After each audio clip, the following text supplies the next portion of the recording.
And Maxy, why don't you describe Invade You, since I think you are definitely extremely passionate about it.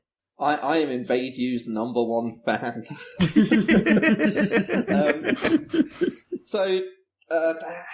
God, I'm very bad at summarising too, so I will do my best. Okay, so it's about this perfectly restrained but grey-haired school student called Hajime Sorajima, and he has a very unusual hairstyle. Because he's secretly a small jelly-like alien. And that's, it's hard to keep a secret. It's not the easiest thing, especially when your awareness of what's okay and what's not is a little bit skewed by the fact that your parents are aliens, you're an alien, and keeping a secret's as simple as, if I stay in human form, no one will know. Until he meets a strange girl named Ria Alba, who basically just decides off the cuff immediately, you're an alien, and through a series of almost like mini psychological battles framed around comedy, she's intent on proving it, whether it's by trying to touch his hairstyle, which reverts him back to his alien form, or just by incessantly questioning and observing him. She's kind of a creepy stalker, but in an endearing way. Not like in reality. Don't stalk people, kids. So yeah, I thought this was cute, actually. I actually liked it. Yeah, it was charming. The alien form is adorable, and it's kind of amusing, like, how they get into, like, so many, like, scandalous, perverted positions just by accident. What makes it work for me is that Aiba is so oblivious and, and doesn't, like, care about getting into, like, these compromising positions. And so, to me, that just makes it, like, funnier. It just makes it more playful. It's also like, but every time she's actually in a position where she could totally be like, aha, I've caught you, you're an alien, like, her naivety kicks in and she just accepts that as a matter-of-fact thing. Like, unless it's quite literally him turning into an alien in front of her, she'll just be like, well, that proves nothing, I should keep investigating. Like, the dog breathes fire. That's a little odd. I mean, the dog chapter is definitely the most ridiculous, because, like, the dog's constantly doing these weird things, and she just does not notice at all. Like, even when it, like, it wraps its tongue around her body, it's like, what? How do you not feel that something is weird there? It's fantastic in how it plays with, the lack of intelligence of its protagonist, which is great, because the most immediate comparison I have for it, and one that I think really holds true as to why I love it, is Kaguya-sama Love is War, which is a series that runs in Young Jump, essentially where each chapter is a different battle between the two main characters to try and get the other one to confess their feelings first, because, as we all know, the one who confesses loses, and as such, the power dynamic shifts to the one who has been confessed to. And this is kind of like that, but it's a very unidirectional approach. Like, she's trying to prove one thing, he's trying to hide the one thing. But with the episodic nature of the first 3 chapters, and I have no idea if this has changed since, it really hits that same spot of them trying to have a psychological battle, but them both being way, way too stupid to really catch the other one out when they want to. It's like, have you guys read any of Kaguya-sama since Viz have picked it up? I actually haven't, no.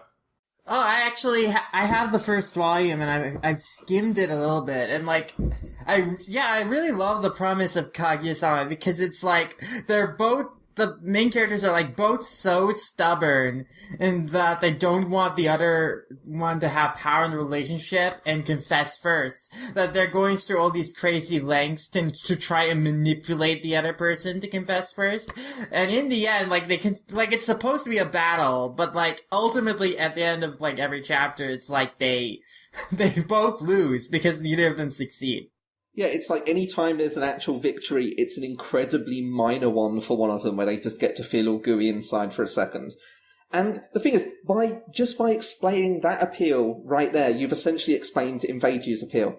Because it is all about that stubbornness, the sheer absurdity of each situation they end up in. And that really worked well in the 3rd chapter that got jump-started by Viz, where you got to go meet the childhood friend who has, like, a photo album of them together when they're younger, but because she was a kid and he was a kid at the time, she doesn't realise that photos of him stretching his arms out into, like, noodle shapes isn't, like, clear evidence he's an alien, which is... It's fantastic. The more I'm saying this, the more I'm actually feeling like it's definitely lifted a lot from the success of Kaguya-sama, more than anything because the Jump Giga Run isn't quite like this. I mean, first of all, it's a lot uglier. I can't say enough for how much the artists, like, skills have improved, essentially between, I think, January and now. Like, the turnaround in taking what was a really scrappy art style and turning a site that's still a little bit scraggly, but fits the series a lot better. That can't be understated. But also, like, the psychological battle aspect wasn't really there at first. It was more just happenstance would lead to him reverting or almost getting caught, and he'd have to work around it. So it feels a lot stronger, and that has me feeling confident it's going to do well. Mm-hmm. I mean, I think all the characters are really cute and adorably naive. Like, Kaze, that childhood friend. Like, the fact that she has this photo album of evidence of the fact that Hajime's an alien. Yet, and, like, is constantly trying to, like, tell Aiba that Hajime can't be an alien because she doesn't realize of the things that she is saying about him is incriminating. So I think that's a great dynamic. That, like, Hajime has to look out for, like, Aiba discovering a secret and Kaze spilling a secret.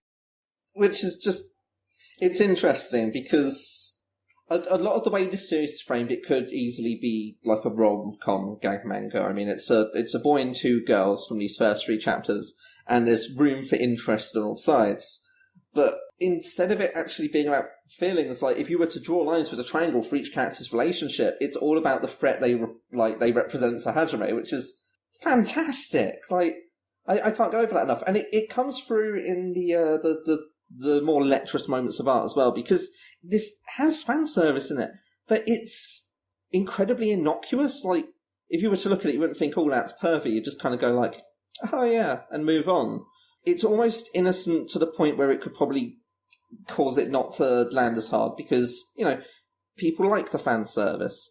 But I appreciate that it's not being gross with it at all. I think the dog wrapping its tongue around Aiba's body might go a little too far, but yeah, in general, this is a pretty chaste and innocent series. Even with that scene, the way it's drawn, it might be a failing of the artist, but it's not really titillating. I mean, it's not titillating, but it is, like, wrapping around her boob. Yeah.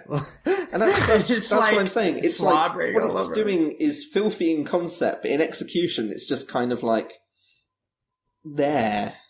Which really, really does sound like I'm actually criticising it more than praising it. But to me, that's good. Well, regardless, I do think that this is a nice, cute, charming little gag, sort of romantic comedy, and yeah, I would definitely enjoy seeing more of it, so hopefully it continues on forward. I think these were another good pair of jump starts, all things considered. I think we've been on a good run with those, personally, I feel, this year. I think the only dud that I really felt was Ziga so far, so... That got what it deserved, which is a shame because the idea of Ziga was sound. It was just absolutely everything else about it that was awful. Yeah. Which is always a shame, because when there's something, when you want to like a series and you can't, you can't deal with it well. At least we can all agree that Noah's Notes is still the best one. I like Act Age the best. I don't like it. What? Okay, I don't have... Maxy, I do not have another 20 extra minutes to go into this with you. We will save this for another day. There isn't much to go into. I think it's come up on previous podcasts. I think the author's really boring, and my opinion of that hasn't been changed by Noah's Notes. That's a shame. That's fair, honestly. Yeah. The art, as has been the case with his previous series, good. But just, it never engages me. But enough of that.